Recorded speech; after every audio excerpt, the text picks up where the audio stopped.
Estamos llegando al final de la carta de Hebreos y hemos tenido un largo camino. Estamos en el capítulo número 13, ya hoy iniciamos ese último capítulo. Y lo que hemos hablado es que al principio nos habló de una superioridad de Cristo comparado con el sistema levítico, de un mejor pacto, que es mejor el pacto que Cristo nos da al viejo pacto que teníamos en la ley, que Cristo es ese sacrificio perfecto y que por ese sacrificio perfecto, a través de su sangre, tenemos entrada al trono de la gracia, al lugar santísimo, pero que ya no es terrenal, sino que ahora está en el cielo. Eso es lo que nos ha hablado.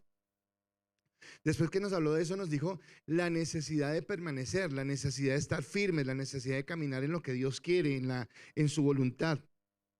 Y nos llevó por una galería de hombres que por la fe se mantuvieron firmes, y tal vez estos hombres atestiguan de que sí, de que realmente es posible vivir en santidad.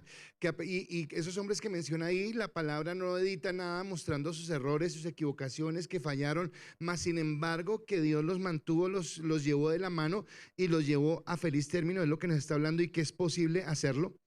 Nos habló también de que Él nos ha tomado como hijos, pero que si nos ha tomado como hijos, resulta que Dios es un papá responsable. Así que como papá responsable nos va a corregir, nos va a guiar, nos va a mostrar el camino, y cuando sea necesario nos va a disciplinar. Eso es lo que decíamos en ese momento. Y por último, que terminábamos el domingo, decíamos que claro, que Dios es amor, que Dios nos ama inmensamente, y la mayor manifestación o la mayor muestra de amor que podemos encontrar de Dios es la cruz del Calvario y verlo allí crucificado por nosotros. Pero que así como Dios es amor, también es fuego consumidor, y que Él no admite o no va a permitir en nosotros pecado o maldad. ¿Listo? Este último capítulo se parece mucho en la estructura a la carta a los romanos. Porque en la carta de los romanos, no sé si usted recuerda que hablamos que del capítulo 1 al capítulo 11 nos hablaba de doctrina, y el capítulo 12 en adelante nos dice: y ahora, con eso que ustedes saben, pórtense o vivan de esta manera. Y este capítulo 13 es como eso, de acuerdo a todo lo que les he dicho, es como si era el autor, de acuerdo a que tenemos un mejor pacto, a que Cristo, a que su obra, a que el lugar santísimo, que somos hijos, ahora ustedes van a asumir responsabilidades. Entonces, si como hijos tenemos responsabilidades, así como cuando éramos pequeños y nos pusieron a tender la cama, o nos pusieron a lavar la loza, o a secar los cubiertos, y usted hacía mala cara y todo, dice: ¿pero por qué? Pues porque usted hace parte de este hogar y tiene que aprender a asumir responsabilidades. Asimismo, nosotros tenemos unas responsabilidades que empezamos a desarrollar en la vida cristiana.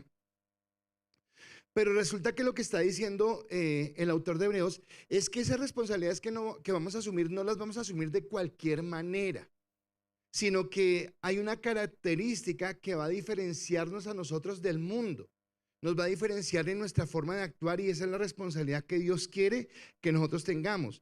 Y por eso, en esa responsabilidad, el título de mi enseñanza en esta noche es: nuestro deber inicia en el amor. Nuestro deber inicia en el amor. Y siempre que podemos resumir el evangelio, lo podemos resumir con la palabra amor. Pero creo que para nosotros ya es claro que el amor del que habla el evangelio es totalmente diferente al amor que nos habla el mundo. Porque el amor que nos habla el mundo es más de corazones, más de sentimientos, más de emociones, más pasional, más de pasiones. No, no, no, este amor es un amor más sensato, es un amor más aterrizado, es un amor incondicional, es un amor que nos lleva a entender la grandeza, la gracia y el amor de Dios. Y habla de que entonces, cumpliendo esas responsabilidades, como que la motivación que tenemos para cumplir con estos deberes, la razón que nos inspira a hacer esto que Dios nos pide que hagamos, es el amor. Y el amor, obviamente, a Él, en lo que Él ha hecho en ese contexto. Cuando Jesús estaba en su ministerio público, un día fue cuestionado sobre la ley. Le preguntaron: bueno, ¿y usted qué piensa de la ley? Y Jesús contestó lo siguiente: Mateo capítulo 22, 36 al 40, usted lo sabe de memoria, pero se lo leo. Maestro, ¿cuál es el gran mandamiento de la ley? Jesús les dijo: amarás al Señor tu Dios con todo tu corazón y con toda tu alma y con toda tu mente.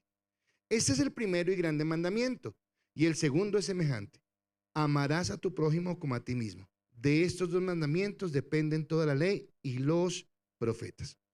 Y tal vez ya hemos hablado que cuando nosotros miramos la ley moral, que la ley moral es la que nosotros entendemos como los 10 mandamientos, entonces entendemos que en esos 10 mandamientos tal vez se podrían resumir en eso que acaba de decir Jesús, porque dice, ¿cuál es mi actitud? ¿Cuál es la actitud del Hijo de Dios frente a Dios?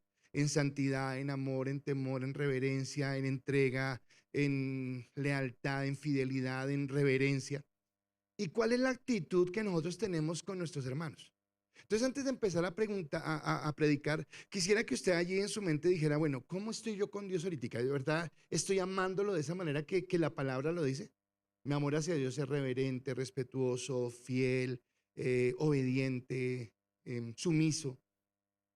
¿Cómo amo a mi prójimo? Estoy amando a mi prójimo como la palabra me dice. Y no al prójimo que me cae bien, ¿verdad? Porque hay prójimos que nos caen súper bien y es fácil. Pero no hace acepción de personas. Dice, ¿cómo amas a tu prójimo?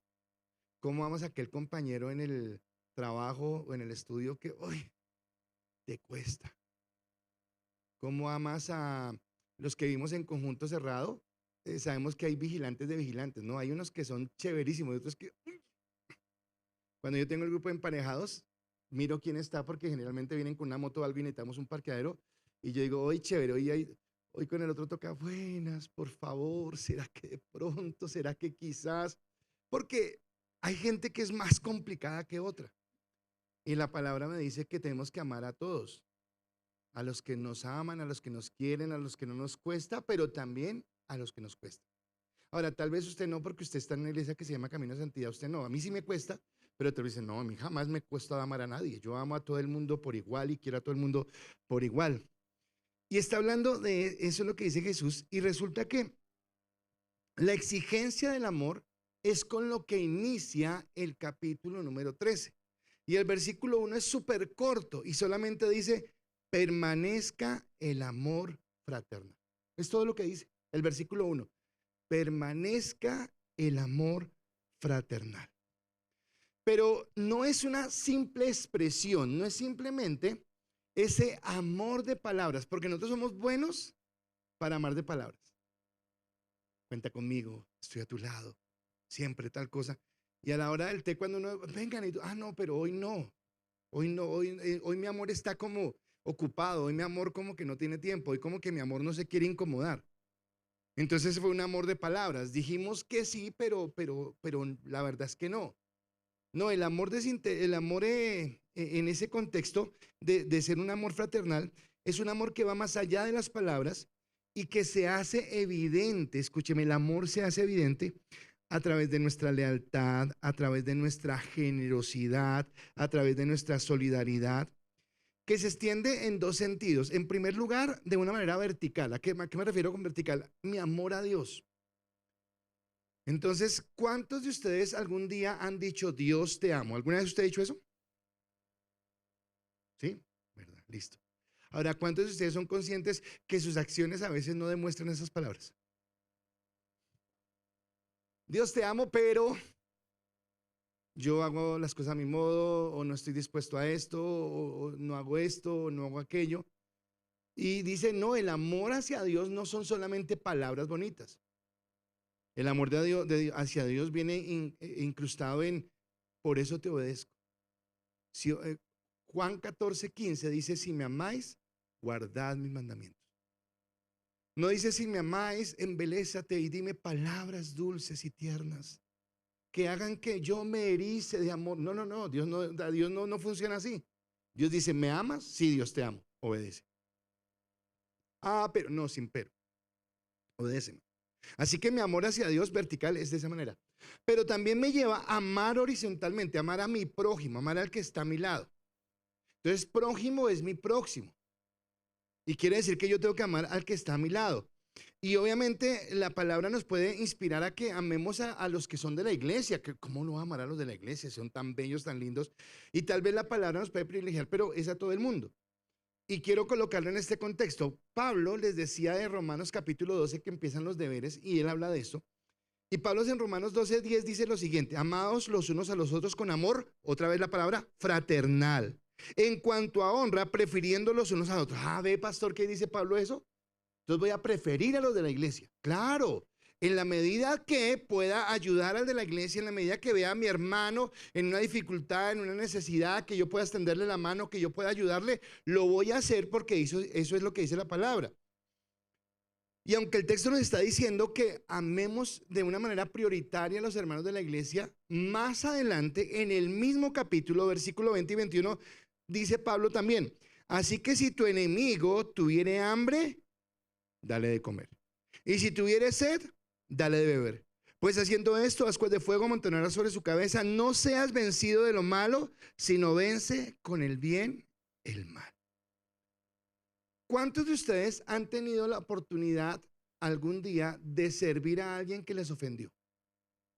¿Han tenido la oportunidad? ¿Y lo han hecho? ¿Y lo han hecho de buena gana? Así, con una sonrisa. Sin echarle en cara: así lo quería ver.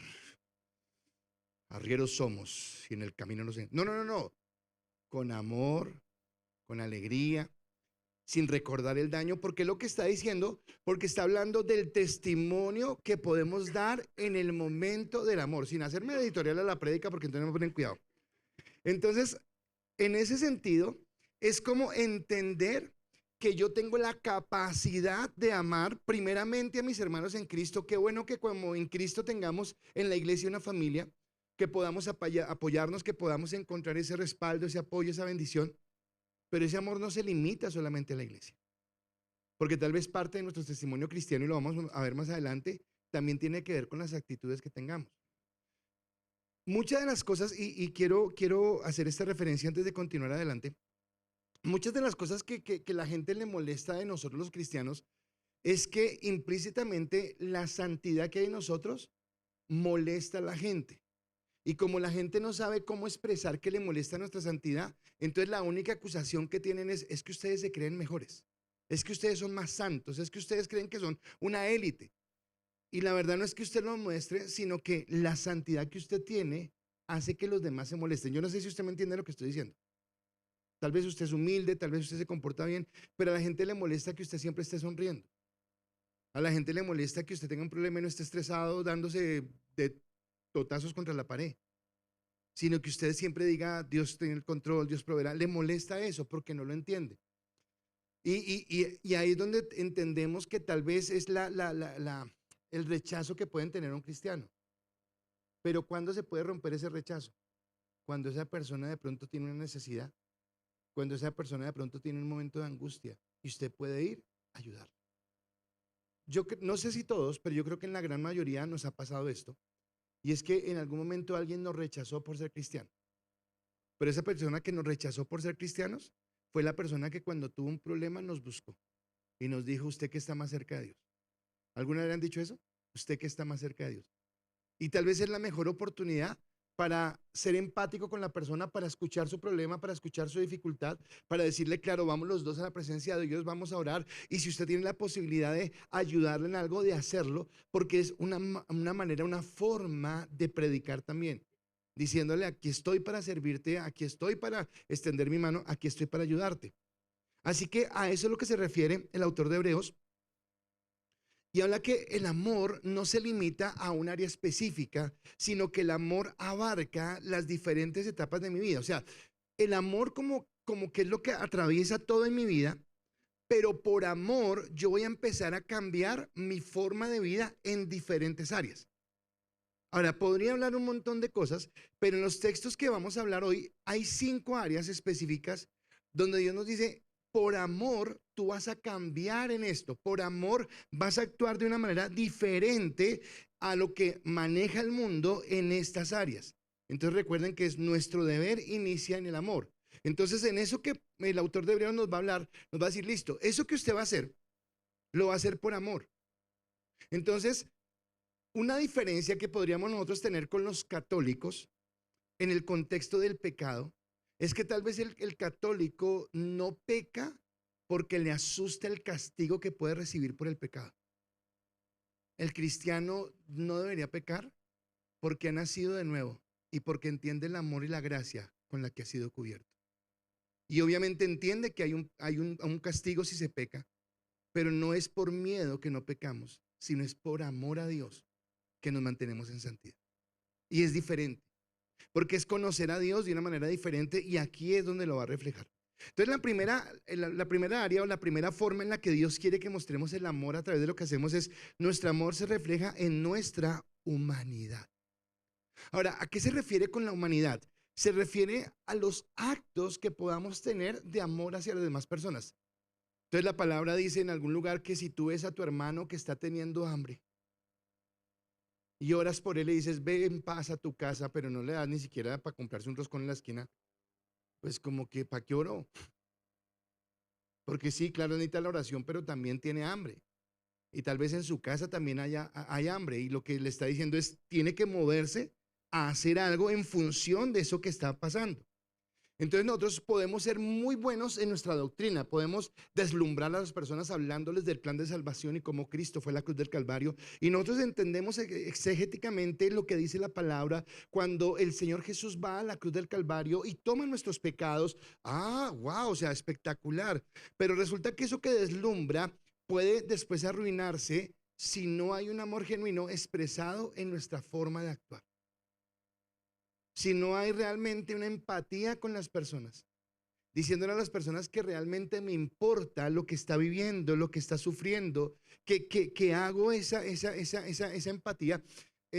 Romanos también dice que nosotros debemos llorar con el que llora y reír con el que ríe, pero no es un llorar de ay o jajaja y no, no es realmente yo siento la alegría o siento la tristeza de las personas que están a mi lado. Mm, No sé si esto sea solamente por ser pastor o no sé si usted lo ha sentido, pero en lo que yo he vivido como pastor, he sentido alegrías muy grandes por cosas que no me afectaban a mí para nada. Era otra persona la que estaba recibiendo la bendición de un ascenso, de dinero, una sanidad, lo que fuera, pero me alegraba.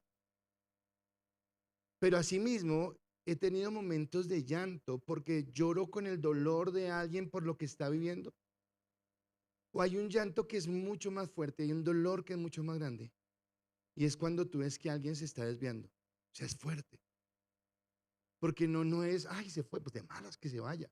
Es más, a mí me molesta cuando alguien dice, ay, que se vaya, que tanta rogadera. No, es que no es que se vaya ni que tanta rogadera. Es que estamos hablando de la salvación de una persona. Estamos hablando de su eternidad. Estamos hablando de que sí, pues decidió, pero no deja de doler porque entendemos las consecuencias de apartarse. Y de eso es de lo que está hablando, que nosotros tenemos que tener esa humanidad y movernos a buscar ayudar, al ser aún intensos. Y sé que muchos de ustedes dicen, pastor, es que usted es re intenso. Y no pienso cambiar, porque es la salvación. Vamos a entenderlo más adelante en la prédica, pero un día Dios me va a preguntar, bueno, y allá a su iglesia llegó tal persona y usted, ¿sabe? Yo ahí lo atendí, le di como una cita, pero no quiso, duro de corazón. Bueno, y así. Ahora le coloco este texto, este contexto, si fuera su hijo. No, el chino se descarrió, es para el mundo. Si era mi hijo, pero hace rato, ¿usted trataría a un hijo así? Bueno, y la iglesia no somos una familia. En la iglesia no somos importantes, no es la sangre de Cristo la que nos compró. Así que en el versículo 2 y 3 de Hebreos 13 dice, no os olvidéis de la hospitalidad, porque por ella algunos sin saberlo hospedaron a ángeles. Acordaos de los presos como si estuvieses preso juntamente con ellos, y de los maltratados como que también vosotros mismos estáis en el cuerpo, o sea, como que vosotros mismos también podáis estar maltratados. Cuando dice que pudieran hospedar ángeles, bueno, no está diciendo, ay, ¿qué tal sea un ángel? No. Pero, por ejemplo, un día el Señor Jesús en una teofanía llegó a donde Abraham, y Abraham le ofreció carne y le ofreció panes y todo, y él no tenía ni idea a quién estaba hospedando. Pero más allá de esto, habla de qué tanto yo estoy dispuesto a incomodarme y a compartir lo que yo tengo. Porque a veces nos cuesta. Es que esto es mío. Es que yo me lo gané, es que yo lo trabajé, es que no lo comparto con nadie, es que... Y la palabra nos habla de cómo podemos ser, no solamente que ayudar, sino dice hospedador. Abrir las puertas de nuestra casa para que literalmente llegue un extraño y se quede. Y usted dice, pastor, pero con esta inseguridad. Resulta que en la época de Hebreos, en la época de la iglesia primitiva, los que hospedaban cristianos no sabían si el que estaban hospedando era un cristiano o era un espía, que quería saber cómo estaban viviendo, qué estaban profesando. Pero el autor dice, sean hospedadores, vayan a la cárcel, visiten, sientan el dolor del que está viviendo en situaciones difíciles. Y todo esto me habla a ser empático, no solamente a predicar la palabra, sino realmente al estar. Esta tarde charlé con alguien, con una persona por teléfono, y me pareció, o sea, estamos hablando de X cosas, y se acordó de alguien de la iglesia, de alguien que no está. Y de la nada me dijo, he sentido un dolor por tal persona y he orado. Y dije, wow, porque me puse a pensar qué relación tienen, no tienen ninguna relación. La persona que me está hablando era de un hombre, la que no sé, con quien está hablando era una mujer. De quien me está hablando era una persona muy joven, esta señora es una persona ya adulta. O sea, no había relación. Mas, sin embargo, me estaba diciendo, oiga, me duele, tengo carga por esa persona. Ah, no, se fue en el mundo. ¿Quién sabe qué? No, porque estamos hablando, vuelvo a repetir, de la salvación, de lo que Dios colocó, de lo que Dios trajo a las personas para conocerlos. Yo les decía en Semana Santa que el capítulo 24 y el capítulo 25 de Mateo está hablando acerca del fin del mundo.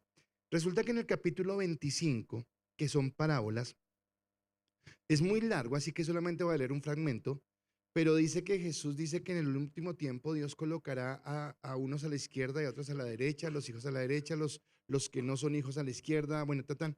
Pero hablando de los de la derecha dice lo siguiente.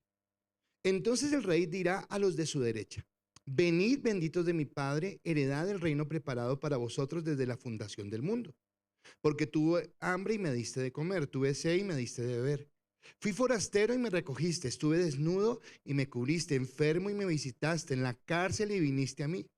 Entonces los justos le responderán diciendo, Señor, ¿cuándo te vimos hambriento y te sustentamos, o sediento y te dimos de beber? ¿Y cuándo te vimos forastero y te recogimos, o desnudo y te cubrimos? ¿O cuándo te vimos enfermo o en la cárcel y vinimos a ti? Respondiendo el rey les dirá, de cierto os digo que en cuanto hiciste esto a uno de estos mis hermanos más pequeños, a mí lo hiciste. O sea, lo que está diciendo es, yo debo tener empatía con las personas. A mí me debe doler lo que le pasa a las personas. Debo estar allí como atento a lo que está pasando. Y es obvio, porque acá puede confundirse, es obvio que nadie es salvo por las obras. Ah, porque entonces podríamos decir, o sea que si yo visito a los enfermos y si yo hospedo todo, voy a ser salvo. No, somos salvos por la fe. Somos salvos por la gracia.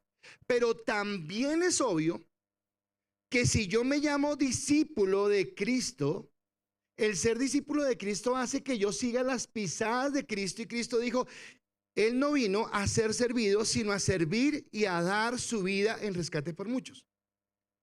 Así que si Cristo en esta tierra, y creo que todo se conjuga a lo mismo que siempre hemos hablado, solamente hay una razón por la cual todavía estamos en la tierra. Si la eternidad es tan buena, si eso allá en el cielo es tan espectacular, si es tan guau, oiga, ¿qué hacemos acá con este frío y con esas inundaciones y con esa delincuencia tan tenaz que ahora en la esquina de la casa hay tiroteos y todo? ¿Qué hacemos acá? Bueno, cumpliendo el propósito de Dios, siendo la sal de esta tierra, siendo la luz de esta tierra, hasta que el Señor nos tenga acá en este lugar. Y eso lo hacemos a través de ser esas personas que cumplimos el propósito, no buscando nuestro propio beneficio, no buscando cumplir nuestros sueños, no buscando cumplir nuestros anhelos, sino buscando la manera de poder llegar a otros mostrándoles el amor del Señor. Así que una parte es que el amor se muestra en la humanidad que yo tenga con respecto al necesitado. Alguna vez iba con un cristiano y me dio tanto dolor. porque me pareció tan denigrante. O sea, lo cuento porque me acuerdo en ese momento. Todos conocemos las personas que trabajan en los semáforos. Y una persona que trabaja en un semáforo trabaja porque seguramente no tuvo más oportunidad y no está pidiendo plata, no está robando, no está vendiendo dulces o cargadores o lo que fuera. Un día iba con esta persona y esa persona era pastor y entonces de pronto era un pastor más antiguo que yo. Entonces por ser más antiguo que yo, pues obviamente yo estaba empezando, pues tenía respeto. Pero hubo una imagen que me dolió mucho y fue que paró el semáforo y él llamó a un señor de cargadores, preguntar por un cargador. Y empezó allá a regodearlo, no, más barato, que no sé qué. El semáforo cambió y él arrancó, pero arrancó despacio y sin mentirle hizo correr al tipo como 3 cuadras. Y después le dijo, ay, no sé qué, usted me está robando. Y cerró la ventana y se fue. Dije, no, espere, esto no. Y no lo digo criticando a la persona, sino lo digo es haciendo énfasis de que no sirve de nada que nos subamos a un altar a hablar del amor de Cristo. Si cuando nos bajamos de este altar no practicamos el amor de Cristo. No mostramos la misericordia. No mostramos la bondad. No entendemos que Dios no hace acepción de personas. Que no hay gente de mejor clase o de menor clase, que todos somos hijos de Dios, o bueno, creación de Dios. Y que como creación de Dios merecemos el respeto que Dios nos daría. Porque fue la manera como nos trató Dios. Así que, ¿cómo estás con respecto a esa humanidad? ¿Cómo estás con respecto a compadecerte del dolor, de la angustia, de la situación difícil que alguien está pasando? El segundo aspecto donde el amor debe marcar nuestra vida es el amor demanda santidad. El amor demanda santidad. Es muy importante, obviamente, es tremendamente importante que tengamos humanidad, es tremendamente importante que seamos dadivosos o que seamos generosos o que seamos hospedadores o que hagamos lo que la palabra nos está diciendo. Pero la Biblia también dice que sin santidad nadie verá al Señor. Y en el versículo 4 dice el autor de Hebreos, honrosos sean todos el matrimonio y el lecho sin mancilla. Pero a los fornicarios y a los adúlteros los juzgará Dios. Y resulta que la parte sexual es tan complicada. Y aunque, por ejemplo, la sodomía ha existido por toda la vida, o sea, no es de ahora. Uno de los pecados que había cuando Dios destruyó la tierra fue eso, el homosexualismo, el lesbianismo. Pero tal vez el Señor Jesús lo limita al adulterio y la fornicación, porque a partir de eso se abre todo un abanico de perversiones y de inmoralidad sexual. Y nosotros que tenemos nuestros sentidos, nuestros oídos, nuestros ojos, lo que vivimos, estamos expuestos todo el tiempo. No escucho porque primero que todo no me gusta, o sea, para nada, no me parece que sea nada agradable, pero en segundo lugar, cuando sé qué letras hay, pues un poco. Pero hoy muchas de las canciones que escuchan sus hijos son pornografía. No visual, auditiva. Le voy a dar, auditiva. Y ese contexto sexual está cargado en todo lo que hay en el mundo. Y si ya no nos sorprendemos porque el homosexual o la lesbiana, o sea, si ya eso lo queremos normalizar, pues fornicar o adulterar es normal. Tenga usted relaciones con quien quiera, igual si no le gusta, pues después cambie. Y el problema no es que el mundo lo haya normalizado. El problema es que se normalice en la iglesia. El problema es que de pronto tú vengas a la iglesia, levantes las manos, adores al Señor. Pero que asimismo tú te des la libertad. Tal vez ayer estábamos en el seminario y alguien tocó un tema sobre iglesias que de pronto no hablan de la santidad.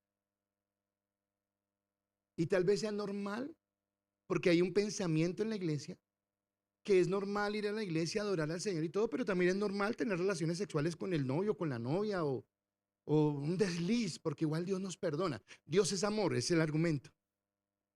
Pero se nos olvida esa parte del fuego consumidor. Y la palabra dice que al que más se le ha dado, más se le pide. Que el que más conoce, más se le exige. Y entonces pareciera que la iglesia fue invadida por esto. Y entonces ya no solamente es la fornicación, o no solamente es el adulterio, sino todo lo que yo veo, cómo estoy en un contexto. Tuve una consejería,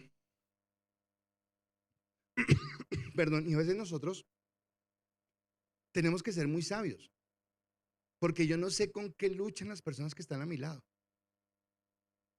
Y resulta que hoy ver una serie, no hay, muchas series están cargadas de ahí, cuando usted menos piensa, aparece la escena, aparece tal cosa. Y entonces queremos ser maduros, pensar que no tiene nada. No, espere. Tal vez yo de labios para afuera, de mi parte exterior, no piense nada, pero ¿qué está pasando en mi cabeza? ¿Qué está rondando? ¿Qué imágenes están llegando? ¿Qué sentimientos?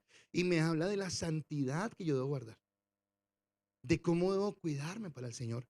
Si entiendo realmente que soy apartado para el Señor, porque resulta que el sexo es de las cosas más hermosas que Dios hizo. Es espectacular, pero es tan hermoso que lo envolvió en ese cofre llamado matrimonio, llamado la unión de un hombre con una mujer bajo la bendición de Dios.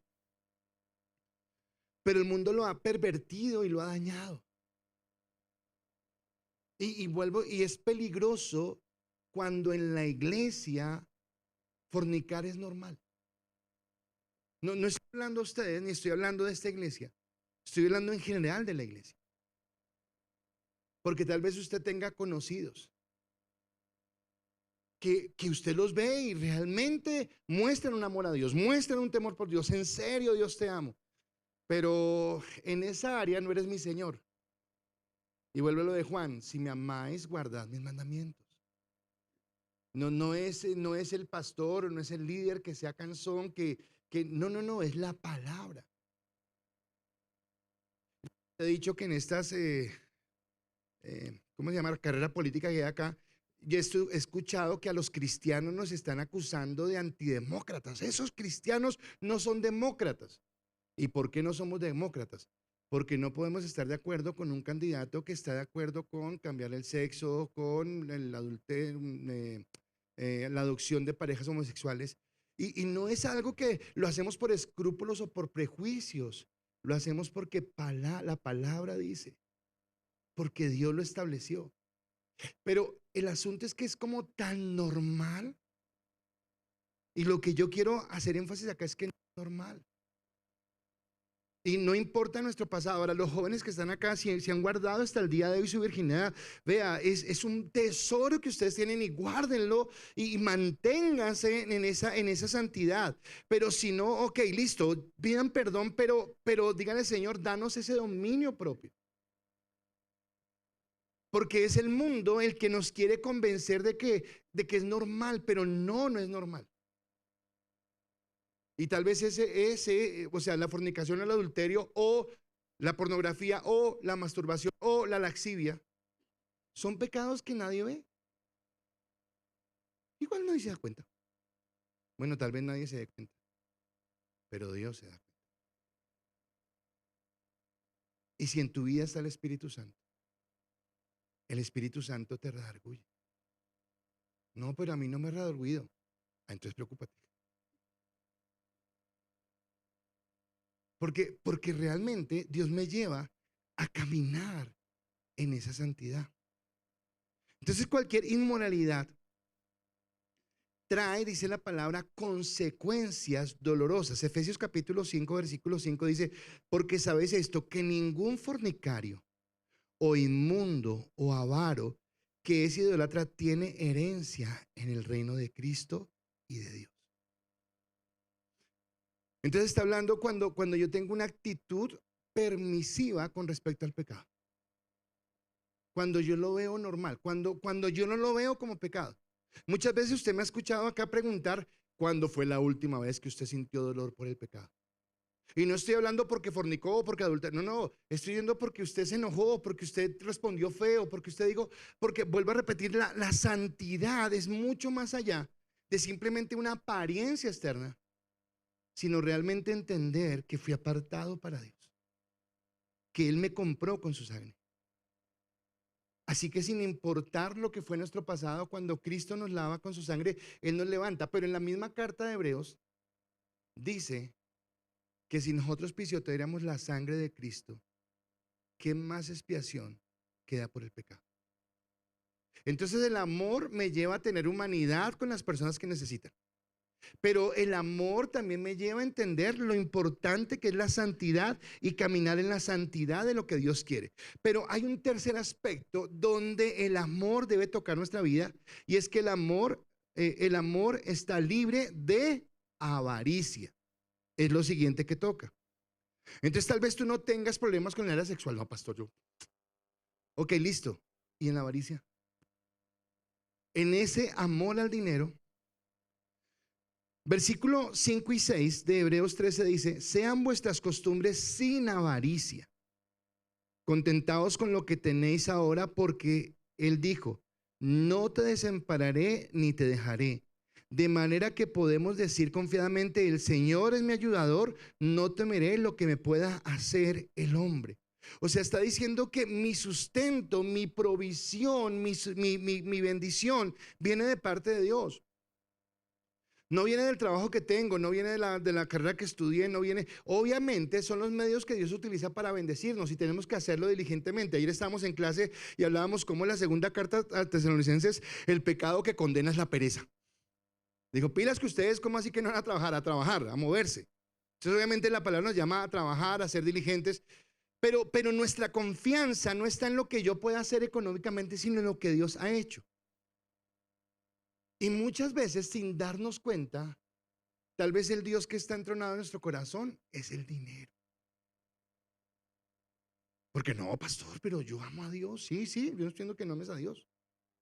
Pero es que el problema no es que ames o no ames a Dios. El problema es que ames más el dinero que a Dios.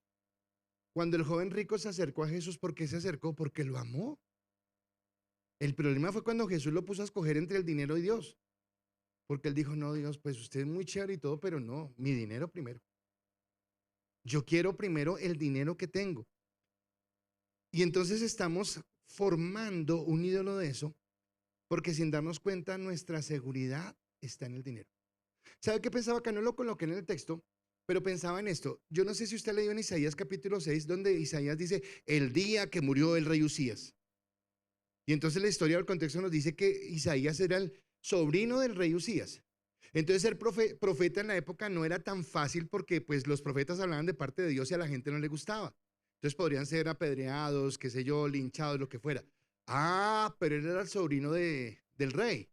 Entonces él iba, hablaba y les decía duro y se iba y se metía en el palacio. Nadie lo va a tocar. Pero en el fondo su seguridad estaba: soy el sobrino de mi tío el rey, entonces no va a haber problema. Pero dice: el día en que murió Usías, vi yo al Señor. Le tocó depender ¿de quién? De Dios.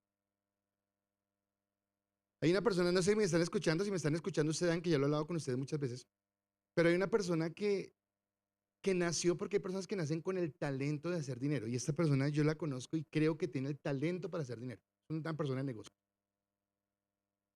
pero le vino la mala, quebrado. Y en esa quiebra yo pude estar con esa persona aconsejándolo. Y recuerdo que le decía: esto no es porque Dios no lo quiera, no, Dios le está enseñando algo y usted va a volver a ser próspero. Pero cuando usted vuelve a la prosperidad, lo que tiene que entender es por qué Dios le permitió pasar por esto y para qué Dios le permite hacer riqueza. Porque el problema es que, volviendo a pensar como el mundo me enseña que la riqueza es para darme gustos, para viajar, para tener, para ropa de marca, el mejor carro, la mejor casa, lo que sea.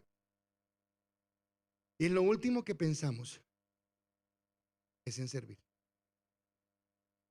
Es en saber que Dios nos bendice para bendecir la obra del Señor. Entonces, en ese sentido, Dios nos lleva a entender primero que no podemos colocar el dinero como si fuera lo primero en nuestra vida. Que cuando ¿qué pasaría? ¿Qué pasaría si mañana, no va a pasar? No, el pastor está diciendo y me está echando la sal. No, eso no existe acá. Pero ¿qué pasaría si mañana tú llegaras a tu trabajo y te dijeran: ha sido un placer, muchas gracias, ¿Vas a estar tranquilo? ¿Vas a confiar o te vas a angustiar? Laura decía algo en la oración esta mañana, y ella decía algo así como que Dios había colocado el orar por las elecciones y por todo, y ella hablaba de el temor que se gesta. Y claro, hay un temor. Uy, si sube tal persona o si sube la otra, ¿y qué va a pasar si esto? Y usted escucha cosas acá y escucha cosas allá. Y obviamente tenemos que participar, ya hemos hablado de todo eso, pero más allá, independiente de eso, ¿quién nos sustenta a nosotros? ¿Una paloma, un tigre o el león de Judá? ¿Quién nos sustenta? Es Dios. O sea, dependemos de Dios. Dios es nuestra fortaleza, Él es el que nos sostiene y mi fortaleza debe estar ahí. Entonces, cuando yo estoy pasando por situaciones difíciles, es cuando se pone a prueba si realmente estoy confiando en ese Dios en el que digo creer, en el que estoy caminando. Ahora no estoy diciendo que hablaba con alguien en estos días porque hay momentos donde yo tengo angustia y entonces, ay, no nos ha enseñado. Yo, sí, yo he enseñado. Yo no estoy diciendo que yo no pueda angustiarme porque es normal tener angustia. A mí me encantaba lo que decía, ¿cómo se llamaba el señor? Gómez Bolaños, Roberto, cuando le hablaban del Chapulín, que por qué lo ha inventado. Y ¿qué? Un héroe así cobardón. Y él decía, porque yo pienso que valiente no es el que dice que nunca le da miedo. Valiente es que, aunque le da miedo, enfrenta el temor. Lo mismo acá, el tener fe no significa que usted nunca se angustie. No, puede que tengamos angustia, pero en medio de la angustia confiamos en Dios. En medio de la angustia sabemos que Él nos va a sacar adelante, que Él tiene el control, que Él va a hacer algo. Y sé, porque veo caras acá que conozco, que todos hemos visto cómo de la nada Dios hace cosas que uno nos deja como callados. Y duramos 2, 3 noches sin dormir pensando, ¿y ahora qué hago con esto? Y Dios dice, ¿pero qué se fue? Y Él hace tan y ya, lo arregló. Porque es Dios, porque Él está en nosotros. Pero el problema es que si yo coloco mi confianza en el dinero y si yo empiezo a amar al dinero, porque el dinero es neutro, pero si yo amo el dinero, entonces la palabra dice, porque raíz de todos los males es el amor al dinero, el cual codiciando algunos se extraviaron de la fe y fueron traspasados de muchos dolores. Ahora, usted y yo pensamos que codiciar el dinero es querer ganar más y más y más. Sí, puede que sí. Pero codiciar el dinero también es no querer gastármelo porque me va a hacer falta y no, y es mío y no lo comparto y no doy. ¿Por qué? Porque tengo ese miedo. Nos han predicado de las finanzas. Y gracias a Dios no fue el pastor Giovanni, gracias a Dios fue otro pastor. Pero nos predicaron de las finanzas. Y yo digo, wow, pero usted dice, pero, uy, pero. Bueno, y ese pero es lo que muestra que tal vez nuestra confianza no está en Él. Que necesitamos crecer en esa confianza. Que necesitamos crecer en ese confiar y saber que Él es el proveedor. Que Él va a ser. Que en la medida, ahora, los que me conocen saben que soy de 20,000 cuadros. El que abra mi computador va a encontrar cuadros por todos lados. Porque me gusta ser organizado. Pero aunque tengo cuadros, mi confianza no está en que soy buen administrador. Mi confianza está en que Dios provee. Más bien entiendo que con la provisión que Dios da, tengo que ser buen administrador. Pero la confianza está en Dios. Y entonces nos habla del contentamiento. Que si mañana vamos al Hotel Hilton y qué sé yo, buffet y toda la cosa, pues disfrútelo. Y si a los 8 días toca ir a Doña Chucha a comer fritanga, pues también disfrútelo. Porque el contentamiento es que independiente cual sea el momento, lo voy a disfrutar. Porque mi alegría no está en lo bueno o en lo malo, sino que habrá momentos que me puedo dar gusto y me los doy. Habrá momentos que no. Y sencillo. Pero contentamiento no significa mediocridad. Que contentamiento no significa conformismo. Contentamiento significa que entiendo que soy diligente, que trabajo, que hago las cosas bien, pero que Dios es el que da la provisión y que habrá momentos donde habrá vacas gordas y habrá momentos donde habrá vacas flacas, y sean vacas gordas o vacas flacas, voy a siempre glorificar y exaltar a Dios, porque independientemente de lo que viva, Dios está en mi corazón. y Él es el que me sostiene. Y eso me hará entender. Si me está escuchando, ya voy a, como usted no sabe quién es, pero esta persona que le digo que yo sé que es bueno para hacer negocios, que él sabe cómo hacer dinero. Y legal, o sea, no estoy hablando de nada raro, él es bueno, una buena persona en comercio. Resulta que las puertas se cerraron. Me impresionó, mi esposa sabe que es así, porque este señor lo que hizo fue empezar a vender leche. Yo no sé dónde se consiguió a alguien que le vendía leche y él se fue. Para más chispa, estaba tan dura la situación económica que se le dañó la nevera y vendiendo leche. Le toca, y yo que sé que todo es proceso de Dios, le tocaba ir a la nevera de la portería donde él vivía, a decirle, présteme la nevera para poder echar la leche. Y tenía que ir a repartirla y un montón de cosas. Y Dios, un día diciendo, Señor, ya, y la nevera, ¿y cómo hacemos? Dios la proveyó, se acordó de algo, no sé qué, y encontró el dinero que tenía guardado en X lugar y se fue al almacén y lo que tenía guardado era lo que le costó la nevera. O sea, es una cosa de testimonios. Y yo le decía, todo esto le está mostrando a Dios que no es usted, no es lo que usted haga, sino es Dios el que provee. Y que cuando usted vuelva a estar bien, Dios lo va a restaurar para que usted pueda bendecir. Porque entonces yo ya entiendo que sí, claro, si Dios me bendice, sí, me va a dar gusto y va a darle gusto a mi esposa y va a darle gusto a mis hijos. Sí, claro, no hay pecado en eso. Pero que Dios me bendice no solamente para mí de una manera egoísta, sino que Dios me bendice para poder bendecir a otros. Y eso nos cuesta. Eso nos cuesta porque no es mío, soy yo. No, dé con liberalidad y usted va a ver la bendición. Dé con liberalidad, pastor, doy todo. No, Dios le va a guiar. Sea sabio, pero maneje su presupuesto y siempre en su presupuesto tenga algo donde usted pueda bendecir a su iglesia, pero bendecir también a otras personas. Y Dios multiplica porque eso es lo que Dios da. Entonces tenemos la primera es ¿qué? Que el amor nos lleva ¿a hacer qué? A tener amor, a ser humanos con las personas. La segunda, el amor nos lleva a vivir ¿en qué? En santidad. La tercera, el amor quita de nuestra vida ¿qué? La avaricia. Cuarta, el amor sabe obedecer. El amor sabe obedecer. Puedo servir, puedo ser intachable, puedo ser el más generoso. Ay, pero a mí que no me manden porque que me estén controlando la vida y que me digan si puedo hacer o no puedo hacer. No, conmigo no.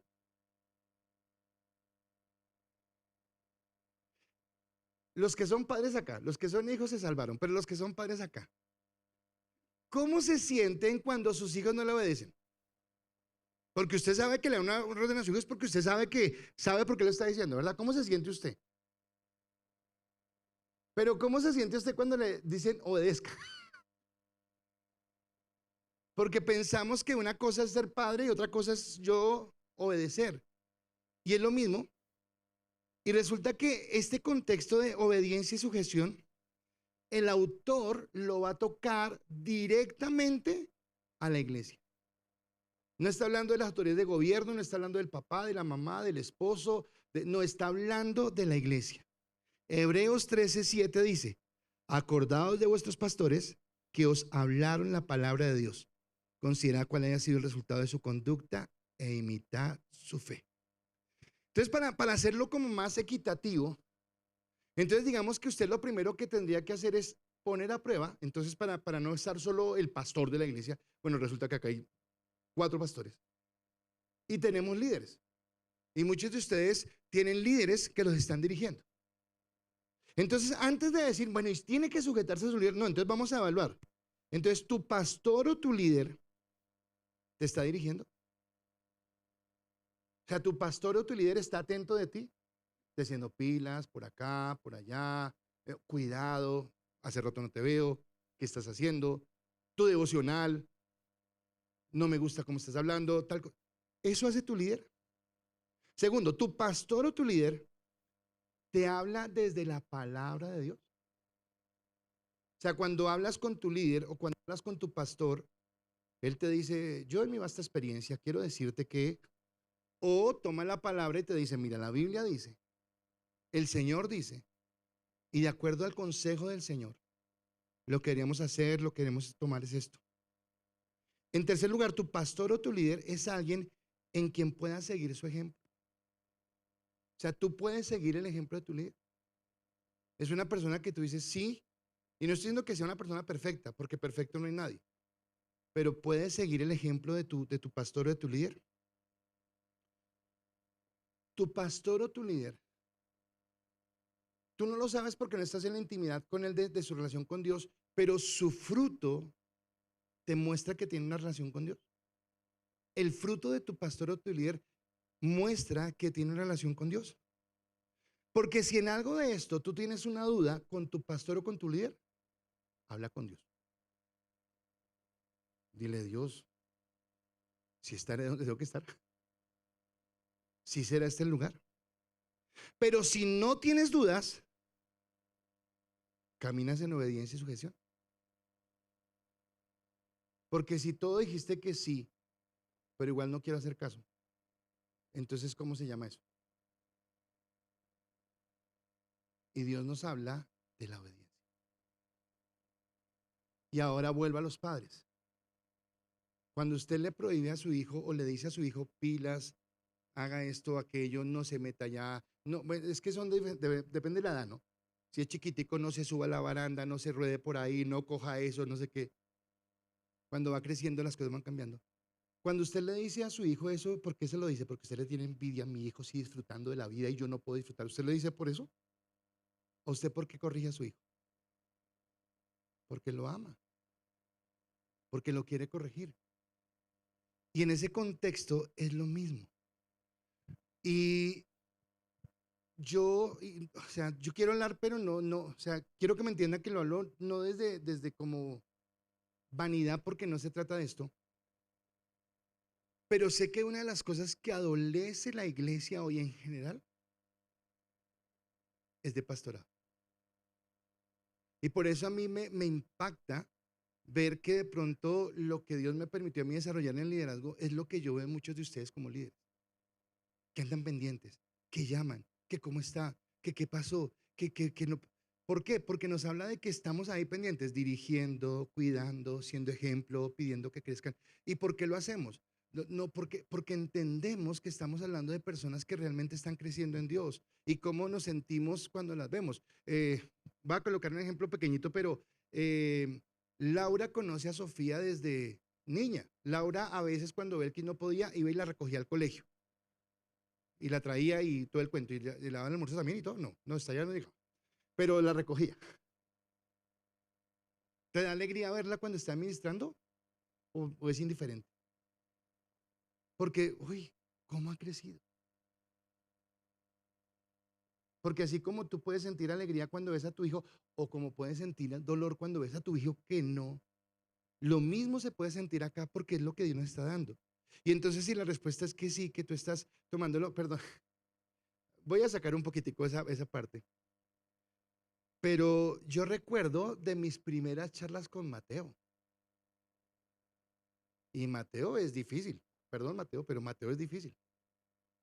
Pero ya no es tan difícil como era hace unos años. Y yo no sé si Mateo se acuerde, pero ay, coger este muchachito era con pinzas. ¿Cómo le hablo? ¿Cómo lo trato? ¿Cómo tal cosa? Y no lo digo ni para que el Señor llene de orgullo, porque sé que Él no se va a llenar de orgullo, ni lo digo por orgullo mío. Pero tal vez cuando me siento a escuchar una prédica de Él me deleito. Wow, lo que Dios ha hecho, cómo Dios ha transformado. Entonces toda la gloria le pertenece ¿a quién? A Dios. Pero tal vez decimos, bueno, sí estamos cumpliendo lo que Dios nos dijo. Pero tal vez cuando Mateo no haga las cosas bien o cuando ay, también duele. ¿Pero por qué duele? Porque hay un amor. Porque tal vez usted como papá a veces ve cosas que sus hijos todavía no ven y que tal vez usted quiere guardarlos.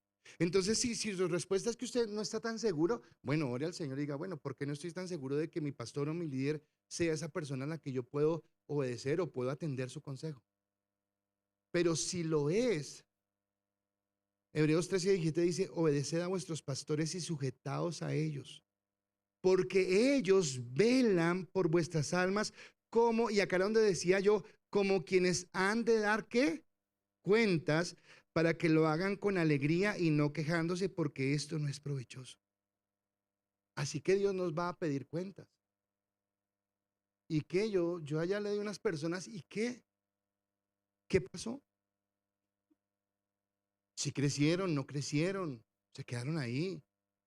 Entendieron la santidad, comprendieron mi amor, comprendieron mi gracia, porque de eso trata. Entonces, humanidad, santidad, no avaricia, obediencia. Y el último es que el amor nos impide quitar la mirada de Cristo. El amor nos impide quitar la mirada de Cristo. Entonces, por último, debemos estar fundamentados en la roca que es Cristo. Porque una de las cosas que combatimos mucho en esta iglesia, pero que se ve mucho a nivel general de la iglesia, es que somos tremendamente emocionales y nos dejamos llevar por lo espectacular, por lo rimbombante, por las cosas, y a veces como que no examinamos qué es lo que estamos viviendo realmente y nos dejamos llevar por lo espectacular. Hebreos capítulo 13, versículo 8 y 9 dice, todo lo que les he dicho es en el orden como está en la palabra. Y en este dice, Jesucristo es el mismo ayer y hoy por los siglos. No os dejéis llevar de doctrinas diversas y extrañas, porque buena cosa es afirmar el corazón con la gracia, no con viandas que nunca aprovecharon a los que se han ocupado de ellas. O sea, no con cosas raras que hay. Yo les comenté que en el viaje que tuve había una persona que era de estas personas judías y empezó a hablarme, pero yo no quise hablar con esa persona, o sea, no quise contrarrestarlo, no porque no pudiera, no, sino porque yo sentí que él quería era más bien discutir conmigo. Quería era a ver quién sabe más, a ver quién tiene más doctrina. No quería caer en eso. Pero algo que me dio risa y porque me pareció tonto,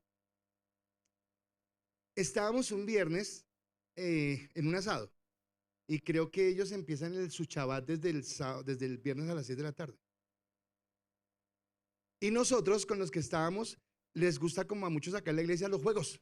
Entonces esta noche de juegos, íbamos a jugar varios juegos. Y ese señor dijo, ay, yo quiero jugar, pero empiezo el Shabbat. Entonces dijimos, ¿y a qué hora se acaba? No, como a las 8 de la noche, 9 de la noche. Ah, bueno, pues si quiere venir. Y él dijo, listo, listo, yo termino mi reunión de Shabbat, de abrir el Shabbat y voy. Pero ¿quién me recoge? Y yo, ¿quién me recoge? ¿Pero usted no tiene carro? Dijo, sí. Y entonces, es que no puedo manejar.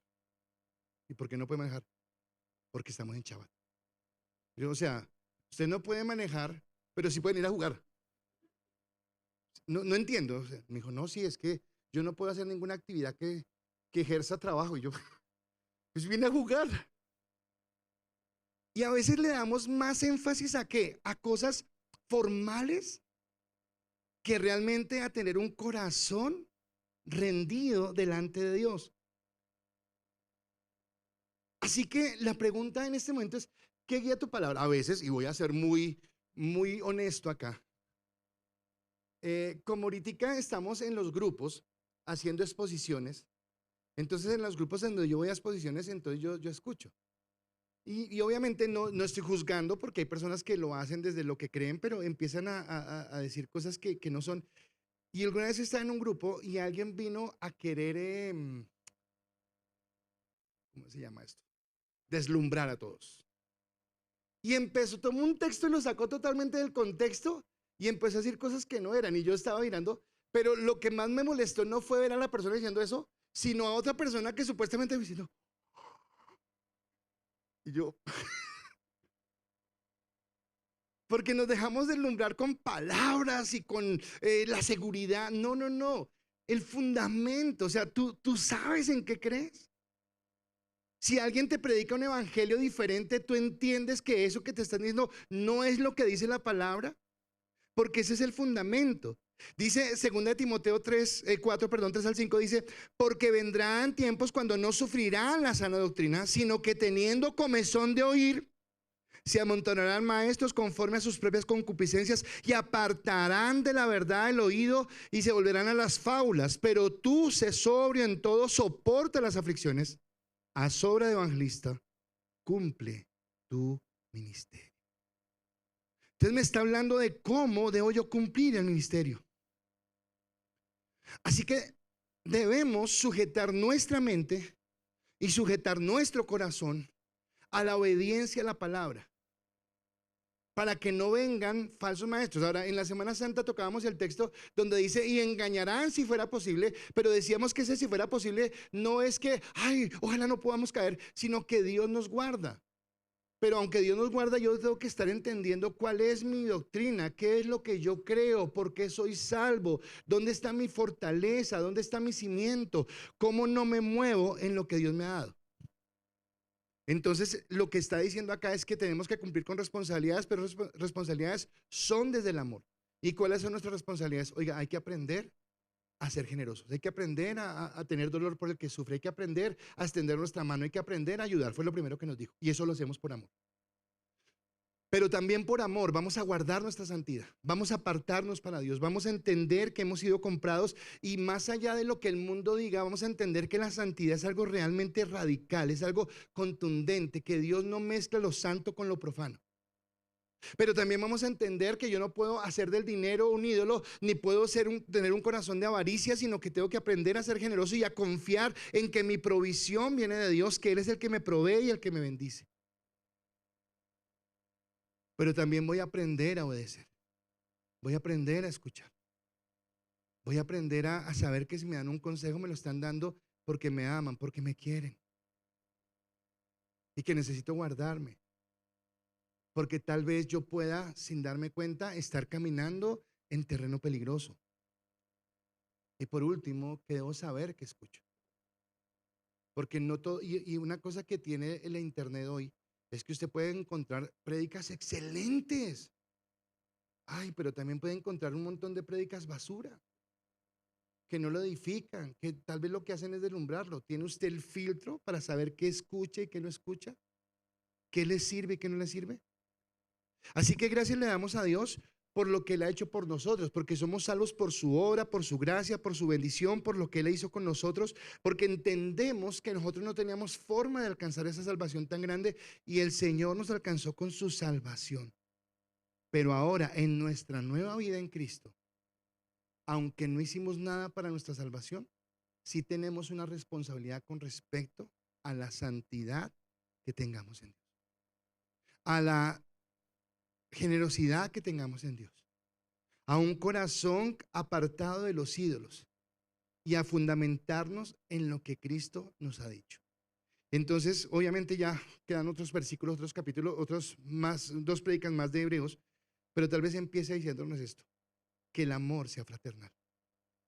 Y el amor no son palabras, el amor se manifiesta en lo que hemos hablado. Nuestra generosidad, nuestra santidad, no avaricia, nuestra obediencia y nuestro caminar en el Señor, caminar en la palabra, caminar en la doctrina.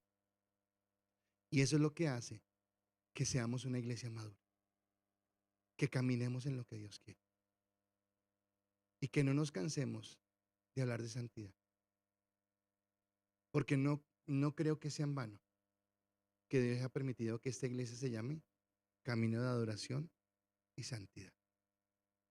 Y es que la adoración y la santidad son dos cosas que están íntimamente relacionadas, porque es lo que Dios quiere y demanda de cada uno de nosotros.